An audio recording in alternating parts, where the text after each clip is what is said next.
Tusookedde Ssemuto mu disitulikiti y'e Nakaseke ng'eno okutambuza ekkubo ly'omusaalaba kutandikidde ku kanisa ya St Paul Church of Uganda Ssemuto era nga basoose na kusaba. Hallelujah. Kyokka okugirayo ddala ekifaananyi kya Yesu Kristo waliwo omusajja Luutu Dennis eyeewaddeyo n'abonyaabonyezebwa nga Yesu ne yeetika omusaalaba nga Yesu bwe yali era nga wabaddewo n'abambowa abadde bamukuba.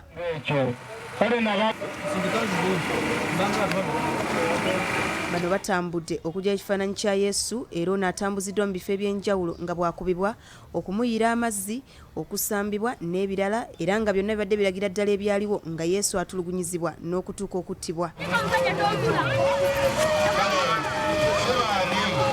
Ono yeetisse omusaalaba era bakira alemererwa n'agwa nago nga bwe kyali ku Mukama waffe Yesu Kristo era jiddwamu engoye n'aswaziwasaazibwa n'oluvannyuma n'akomererwa n'akubibwamu emisumaali mu bibatu bye omusaayi ne gufukumuka.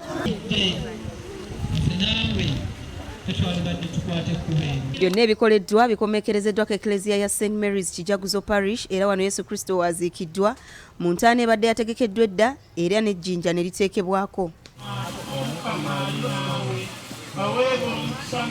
Reverend Canon Keith Muwanga, Ssaabadinkoni w'e Ssemuto ne Father Achilles Kiwanuka bwanamukulu w'ekigo kya St Mary's Kijaguzo Parish bategeezezza nti byonna ebikoleddwa birubiriddwamu kwejjukanya okukomererwa kwa Yesu olw'ensi eno. Ng'amakulu gaakyo mu byonna tukikoze bwe tuti okwongera okwerumiriza, okwongera okwetuulako, okwongera okwekkakkanako, okulaba nga twongera okukola ebyo ebisaanidde era ebigulumisisa Katonda n'okufa kwa Yesu ku musaalaba ku lwaffe kulyoka kubeere okw'omugaso. Tuba tetuli mu katemba butemba naye kituyamba nnyo okukuuma ebirowoozo byaffe nga biddayo ku byafaayo nga bwe tubisoma mu byawandiikibwa ebitukuvu. Babyetabye mu muzannyo gwa Yesu Kristo ng'akomererwa okuli Sozi Godfrey akuliddemu abambowa n'eyeewaddeyo okukomererwa Lutu Dennis boogedde ensonga lwaki basazeewo okwenyigira mu nteekateeka eno na biki bye bongedde okuyiga.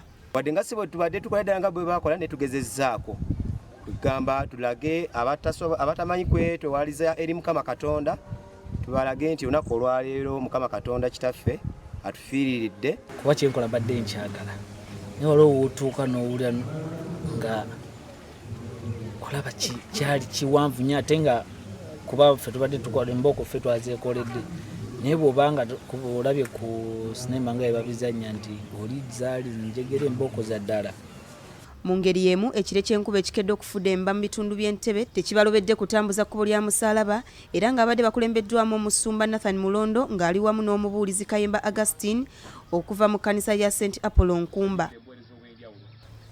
Omusumba Nathan Mulondo asinzidde wano n'akoola abakkiriza okuwa ekitiibwa omuwendo Yesu gwe yasasulira nga bakola ebyo ebyekisa wamu n'okukulembeza okwagala. Kama atuwa ekisa okwagala bannaffe era nga tuwaayo omuwendo olw'okwagala okwo eri abatukyaye n'eri abatukyawedda ffe kyaffe kyakwagala kubanga Mukama yatwagala bwagazi.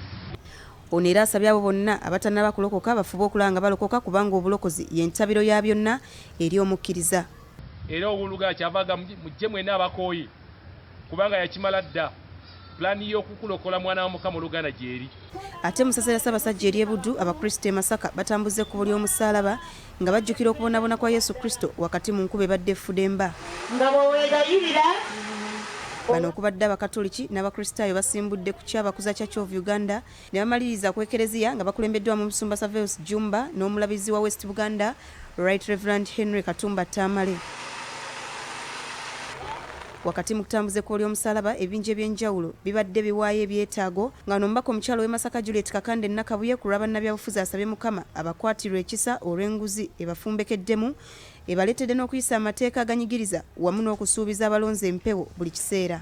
Twetonda olw'okutulugunya abo etwakkaanya nabo mu ndowooza ekimpattaka enguzi n'obulyake ewamu n'okusuubiza abantu bo ne twatuukiriza. Ye omusumba Jumba ku lw'abannaddiini asabye Mukama abakwasizeeko naddala bwe baba balemereddwa okulambika endiga ze yabakwasa era n'asaba n'abakkiriza okwettaniranga olunaku luno kubanga emikisa gyonna lwe gisumululwa. Okuluŋŋanya endiga z'ekisibo kyo mu bbendobendo lino